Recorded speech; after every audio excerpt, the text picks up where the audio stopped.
За өнөөдөр сонсголт бас оролцогчдоо та бүхэнд бас энэглөөний мэндийг хүргэе. За би банкнаас өгсөн мэдээлэлтэй холбогдуулаад нэг хэд хэдэн зүйлийг бас онцолж, тодруулж, асууж хэлэхгүй болохгүй байна.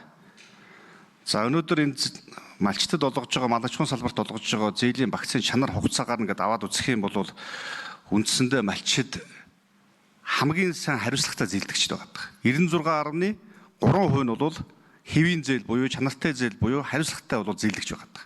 Гэтэл өнөөдөр үндсэндээ бизнесийн хэвийн одоо ердийн зээлээс бол үндсэндээ бараг 5-6% илүү өндөр хүүтэй зээлэгдүүлж байна. Хамгийн өндөр хүүтэй зээлэгдүүлж байна. 24-25% зээлэгдүүлдэг.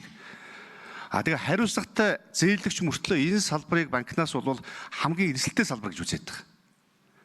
Яагаад өнөөдөр үндсэндээ энэ Монгол улсын энэ эдийн засгийн тулгуур салбар болсон энэ салбарт энэ төрөөс Монгол банкнаас энэ зээлийн хөв буруулахтай холбоотой асуудлыг нэгт хийхгүй байгаа юм бэ?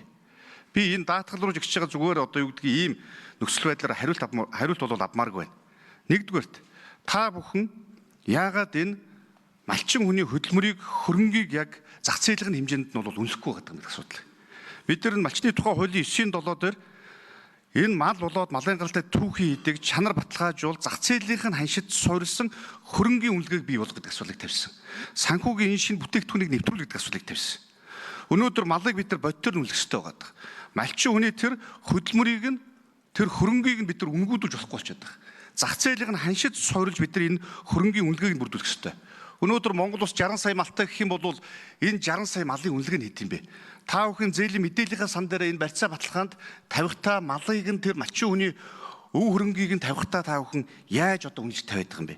Энэ дээр бол Монгол банк уг нь бол журам гаргаад энэ зах зээлийн бодит таншаар нь тогтоох, үнэлгээнийх нь аргачлалыг нь гаргаж өгөх ёстой. Дээрээс доошоо банкудаа энэ журмаа гаргаад хэрэгжүүлэх ёстой байгаа. Хөдөө аж ахуйн мэргэжсэн үнэлгээчдийн хөрөнгийн үнэлгээчдийг бид нар уг нь бий болгох ёстой болчиход байгаа. Энийг хэзээ хийх юм бэ? Энэ хууль хэрэгжээд 2 жил болсон байна. Өнөөдөр малыг бодитоор нь үнэлнэ гэх юм бол уламжлалт энэ тоонд суурилсан санхүүгийн тогтолцоогоо бид нар хэзээ өөрчлөх юм бэ? Уламжлалт санхүүгийн тогтолцоогоо тоон дээр суурилсан. Зөвхөн 200 малтай бол тэд 500 малтай бол тэдэн төгрөгийн зээл болгоно гэдэг. Тэдэн сая төгрөг өгнө гэдэг.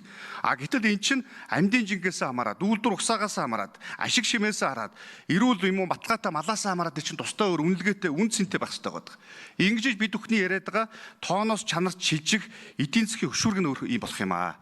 Энийг бид нар амар хэлбэр аргаар ингээд та нар тоолоор нь зүгээр бүхлээр нь тоолоод байдаг. Малчин хүний тэр хөдөлмөрийг нь тэр өв хөрөнгийг нь үнгүүдүүлж ингэж болохгүй болчиход байгаа байхгүй юу? Эсвэл хөдөө аж ахуйн салбарыг та нар номхон тэмээ ноолоход амархан гэдэг шиг хамгийн эрсдэлтэй салбар гэж авч үзээд хамгийн өндөр хөг, хамгийн хариуцлагатай зээлэгчтэй өгж байгаа чинь болж байгаа юм уу?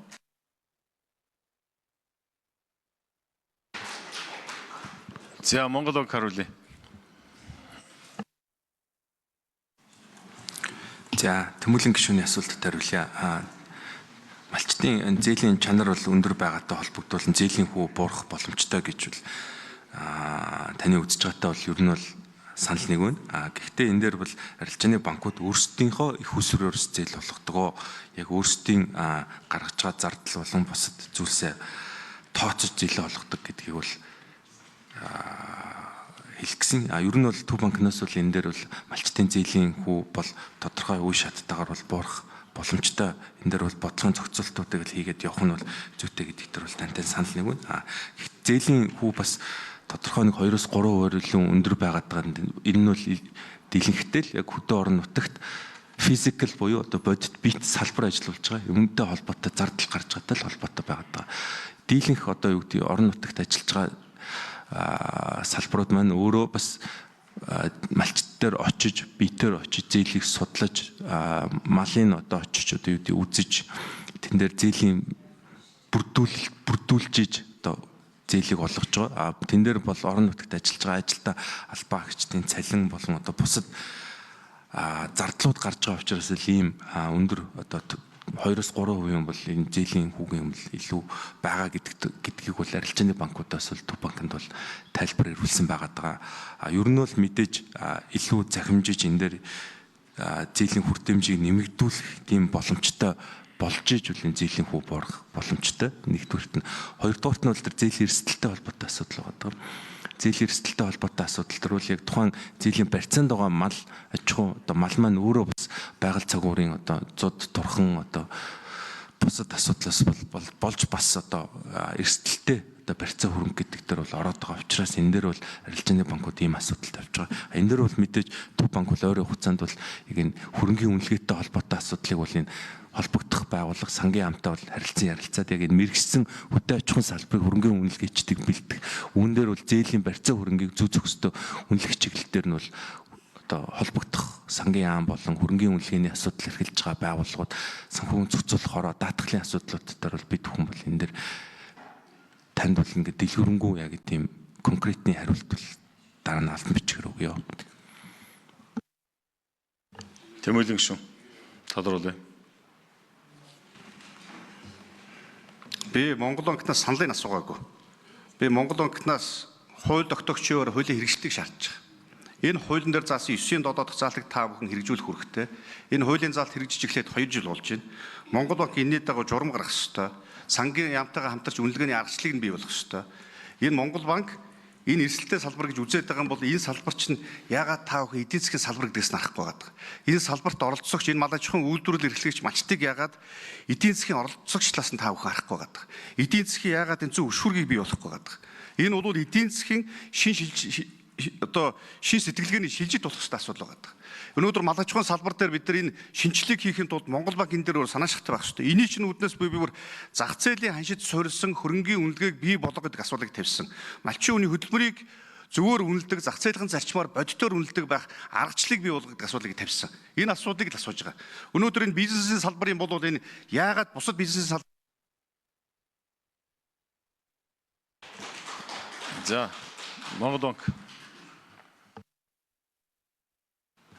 Хөрөнгийн үнэлгээний асуудлыг засгийн газар буюу сангийн ам энэ дээр бол хариуцдаг.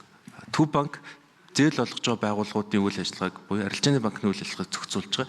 Тэдгээрийн үйл ажиллагаанд оролцож байгаа хөрөнгийн үнэлгээний асуудлыг төв банк өөрөө энэ хөрөнгийн үнэлгээгээр үнэлүүлээд энэ хөрөнгийн үнэлгээ чи ийм байх ёстой. Та ийм нөхцлөөр зээл олго гэдэг юм бол энэ нөгөө харилцан одоо юу гэдэг хяналтын тогтолцоо ч байхгүй болчих. Хөрөнгийн үнэлгээтэй холбоотой асуудал чинь хуулиар байгаа бүх хуулиараа энэ бол засгийн газрын асуудал. Энэ дээр бол төв банк хөрөнгийн үнэлгээтэй холбоотой асуудал төр хөндлөнгөөс оролцох хууль эрх зүйд ямар ч боломж байхгүй. Энэ чинь болохгүй шүү дээ. За Гомын Ганбаатар. Юу нэ? За тодруулъя. Тэмүүлэн гүшүүн. За Монгол банкныхаа би та бүхнийг Монгол улсын банк санхүүгийн салбарын үйл ажиллагаанд хяналт тавьж байгаа болвол энэ салбарыг хариуцж байгаа болвол энэ ажлаа хариуцлагатай хий гэдэг асуулыг тавиад байгаа шүү. Энэ хүссэн ч хүсээгүй ч энэний чинь ард бас энэ бүхэл бүтэн салбарын асуудал байна. Энэ эдийн засгийн асуудал байна. Энэний ард байгаа олон мянган малчтын асуудал байгаа. Тэр хүмүүсийн өв хөрөнгийн асуудлууд байгаа. Энэ дээр би хийх ёсгүй энэ надад хамаагүй байдлаар хандаж болохгүй шүү. Энэ хүссэн ч хүсээгүйч энэ банкнаас олгож байгаа зээлийн асуудлууд дээр Монгол банк хариуцлага хүлээх ёстой. Энэ салбарыг эрүүл байх, зах зээлийн зарчмаар явуулах, хөрөнгийг бодитоор үнэлэх асуудлууд дээр, үнэлгээний аргачлалыг бий болгох асуудлууд дээр бол та бүхэн хариуцлага хүлээнэ. Сангийн ам энэ дээр бас хариуцлага хүлээнэ. Сангийн ам энэ дээр бас байна уу? Өнөөдрийн ер нь энэ хуралд яг хариуцлагатай албан тушаалтнуудыг нь оролцуул. Яа хараатанда төрийн наримчгүүд ордгийг. Яа хараатанда дид дарга нар ордгийг.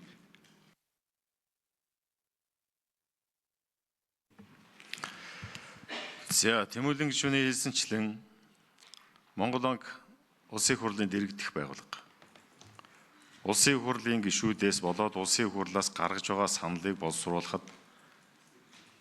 энийг одоо бодлого болгож гаргахад бол туслах, бодлого болгож гаргах үүрэгтэй шүү. Инхтэй ерөнхийлөгч. Энийг анхаарч бас хариултандаа анхаарч цааш ажиллана шүү. За Гомын Ганбаатар гишүүн.